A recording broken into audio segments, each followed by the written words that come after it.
ST group नहीं join किया था, तब की हूँ। मैंने घर के लिए वजीफा लिया था, तो जैसे ही मैंने वजीफा लिया और फिर 1122 वाला जो है वो किया, तो मेरे हस्बैंड ने जब वो इराक में थे तो उन्होंने मुझे पैसे भेजे 2 लाख, जिससे मैंने अपना गोल्ड का सेट लिया। और सेकंड वन उसके बाद अगले महीने उन्होंने मुझे 7 लाख भेजे, फिर उसको मैंने सेविंग में डाला।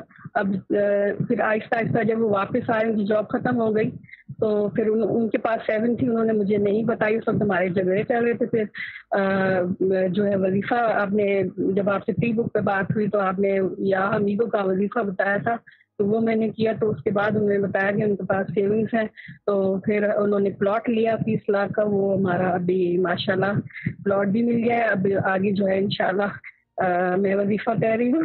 थोड़ा सा अभी घबरा रही हूँ। नहीं ठीक है, गुड है, सारे काम होंगे, सारे काम होंगे। वजीफा कर रहे हैं तो इंशाल्लाह। घबराने की ज़रूरत नहीं है, ये बात याद रखें। वजीफा करने वाला जी। घबराता नहीं है, वजीफा करने वाला तूफानों से जाके लड़ भिड़ता है, ये बात याद रखें, जी जी, ठीक है आपसे ना? भी हाँ। पहली बार